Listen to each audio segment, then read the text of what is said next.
E aí galerinha, tudo jóia? Aqui é o professor Rafael Sobreiro e sejam muito bem-vindos à nossa aula de História sobre a Revolução Francesa, parte 2. Se tiverem perdido a primeira parte, é só clicar aí no link acima para acompanhar, depois vocês voltam aqui. Então, antes que esqueçam, já vão deixando o like, compartilhem, chama a galera para assistir aí, o apoio de vocês é muito importante, viu? Hoje nós falaremos sobre os desdobramentos da Revolução, a nova organização política e o período do terror, né? E terminaremos falando um pouco sobre o governo de Napoleão. Então vamos lá, vamos pegar na pipoca aí, vamos se ajeitando na cadeira, ficando bem confortáveis aí que a gente já vai começar. Mais uma vez na aula de hoje a gente vai usar imagens do jogo Assassin's Creed Unity, como vocês já estão vendo aí. Eu espero que vocês gostem e vamos lá. Então pessoal, como vocês viram na aula passada, em 22 de setembro de 1792 a Convenção proclamou a República, né? Então, acusado de traição, o rei Luís XVI foi levado a julgamento e executado na guilhotina no dia 21 de janeiro de 1793. Então, as primeiras medidas foi a redação de uma Constituição Republicana, né, que foi elaborada onde dava o sufrágio universal masculino, ou seja, e é bom deixar isso bem frisado, né, que todos os homens poderiam votar, mas somente os homens. Foi também criado um sistema de pesos e medidas, né, que era muito importante e era uma das principais reivindicações dos capitalistas burgueses, né. Entre esse sistema, né, de pesos e medidas foi criado o metro, né, que foi criado a partir de uma fração, né, da distância entre a linha do Equador e o Polo Norte. Foi criado também o litro como unidade de volume, que é equivalente ao de um cubo com 10 centímetros de lado, e o grama como unidade de massa. Aí vocês percebem, né, que as nossas unidades de medida universais que nós utilizamos hoje aqui no nosso ocidente nasceram também na França, né, logo após a Revolução Francesa. O período do terror. Então, embora a esquerda tivesse animada, né, com a República, essas novas mudanças, né, é fato também que a França estava nas suas mais graves crises. Então, tropas da Inglaterra, da Áustria, da Prússia, Holanda, Espanha, Rússia passaram a atacar o território da França, tentando impedir a consolidação dessa república, né, disseminando os ideais revolucionários por aí afora. Em diversos pontos no país, né, nobres inconformados com a perda desses privilégios que eles tinham, né, organizavam movimentos contra-revolucionários. Para enfrentar essas dificuldades, em abril de 1793, a Convenção criou o Comitê de Salvação Pública, que o comando foi entregue a Danton e logo depois a Robespierre. Então esse órgão ele convocou 300 mil homens para lutar contra os estrangeiros, o que provocou assim, uma violenta reação em algumas províncias que ainda eram fiéis à monarquia. E criou também o Tribunal Revolucionário, né, para julgar os suspeitos de atitudes contra-revolucionárias. A criação desse comitê e do tribunal deu início a um período que ficou conhecido como o período do terror. Nesse curso desse período, que duraria mais ou menos um ano, o número de presos acusados de inimigos da Revolução foi cada vez maior. Muitas vezes, né, o destino dessas pessoas era a morte na guilhotina. Então esse período ele foi considerado o período do terror porque havia uma certa arbitrariedade nas acusações também, de certa forma. Então o medo, a neurose, a ansiedade dos revolucionários era tão grande que muitas vezes pessoas inocentes eram condenadas, né, e eram mortas. E você não podia saber quando poderia chegar a sua vez.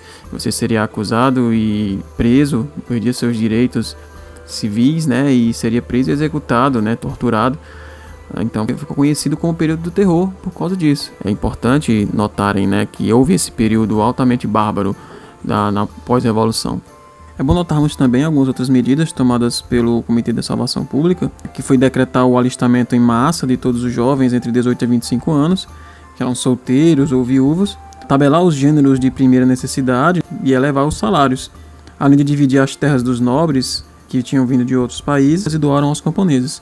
Eles aboliram também a escravidão nas colônias francesas, instituíram a escola pública, primária, obrigatória, para todos e o direito fundamental, né, desses franceses, todos os franceses, ao acesso a essa educação.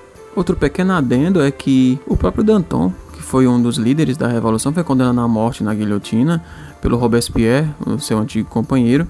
Então você percebe que ninguém estava a salvo no reino do terror. A queda dos jacobinos.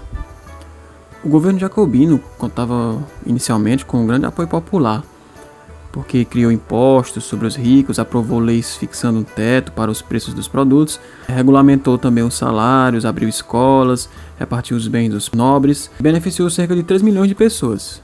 Instituiu também o divórcio, decretou a liberdade religiosa, aboliu a escravidão, e em junho de 1794, tropas francesas obtiveram uma vitória decisiva sobre os exércitos invasores, graças ao general Napoleão. Entretanto, ao mesmo tempo que reprimiam essa direita, os moderados, a Robespierre e o Comitê da Salvação Pública também se voltaram contra os grupos mais radicais, situados à esquerda dos jacobinos. Então essas facções estavam agrupadas em torno de uma revolucionária Comuna de Paris e contavam com o apoio dos sans-culottes. Vários dos líderes radicais foram presos, condenados à morte nesse período do terror que acabamos de falar. Entre eles estavam o padre Jacques Roux, e até o Jean-Jacques Danton. Essa repressão aos setores mais radicais levou os jacobinos a perder o apoio da população. Então, isolados do povo, Robespierre e seus companheiros do Comitê da Salvação Pública foram derrubados muito fácil pelos contrários da convenção. Então, quem eram essas pessoas que tiraram eles do poder? Foram os chamados termidorianos. Essa galera que eram representantes da média e da alta burguesia, assumiram o controle da convenção e logo mandaram o Robespierre e outros jacobinos para a guilhotina, da mesmo lugar que eles tinham mandado outras milhares de pessoas. Então chega ao fim aí o chamado Reino do Terror ou Período do Terror.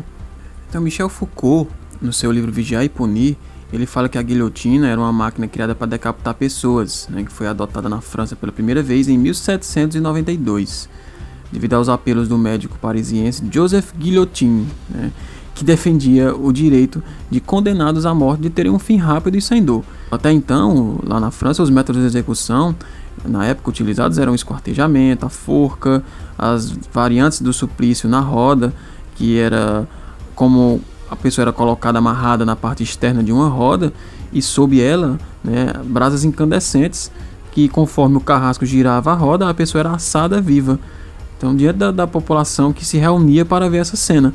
Então, a partir daí, você consegue entender também na mentalidade das pessoas o quão brutal isso era, esse tipo de execução na frente de milhares de pessoas em praça pública. Inclusive, no livro O Homem que se Achava Napoleão, da Laure Murat, ela fala do impacto que essas execuções tiveram na psique e na mentalidade das pessoas na época da Revolução, ao ponto de aumentar os índices de internação em hospícios de pessoas traumatizadas pelos espetáculos públicos dessas execuções. Por sorte, com a propagação dos ideais iluministas, esses suplícios passaram a ser encarados como uma afronta à dignidade humana, que era muito degradante essas mortes para as pessoas, era um símbolo de tirania. Isso também ajudou a derrubar o Reino do Terror do Robespierre. Então, no século XVIII, marca o início de um longo processo que resultaria numa nova concepção de justiça. No século XIX, mais do que punir, a justiça teria como uma missão de promover a reinserção da sociedade, aqueles indivíduos que cometeram os crimes. Então, as prisões tornaram-se locais que deveriam garantir uma reeducação das pessoas que não souberam ou não puderam viver conforme as regras da sociedade. Como esse novo governo, que assumiu em 1794, era um governo que apoiava a média e a alta burguesia, uma das primeiras medidas que ele tomou foi a de restabelecer a escravidão nas colônias e liberar os preços dos alimentos. Em 1795 também foi aprovada uma nova Constituição que restabeleceu o voto censitário, que exclui a maioria da população, e confiou o poder executivo a um diretório formado por 5 deputados escolhidos por sorteio. Esse governo também anulou eleições e fechou a imprensa oposicionista, além de condenar à morte todos que eram a favor da Revolução Agrária. Nesse cenário, esses militares ganharam uma grande proeminência, Entre eles veio o Napoleão Bonaparte, que passou a ser visto pelos franceses como o salvador da pátria, depois do seu grande papel nas guerras anteriores, como a gente já foi citado.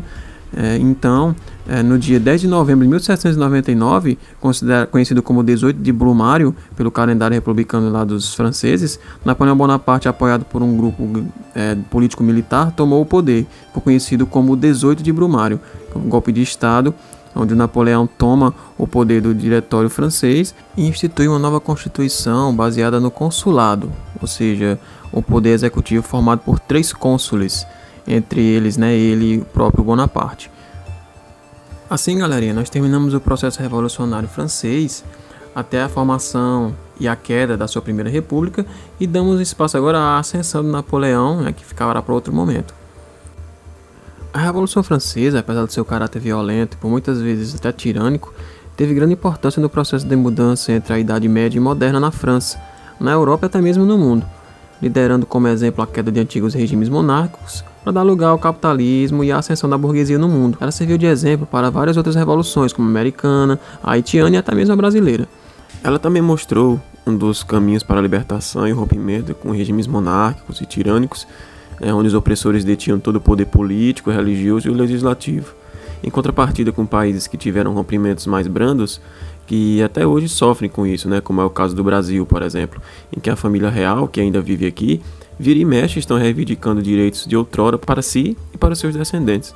Além de fixar as bases para o iluminismo, que teve grande impacto nas reformas protestantes e outros processos históricos importantíssimos que enraizaram nossas bases cívicas de igualdade, laicidade do Estado e liberdades individuais. Devemos tudo isso em grande parte aos revolucionários com suas espadas, enxadas e tochas, mas também aos que empunhavam canetas e o dom da oratória. Mais uma vez, nós usamos aqui o livro História, Sociedade e Cidadania do Alfredo Boulos e o livro História do Projeto Voaz, com algumas passagens do livro Vigiar e Punir do Michel Foucault e do livro O Homem que se Achava Napoleão da Laurey Murat. Se você gostou, galerinha, compartilhe, deixa o like aí e até a próxima. Valeu!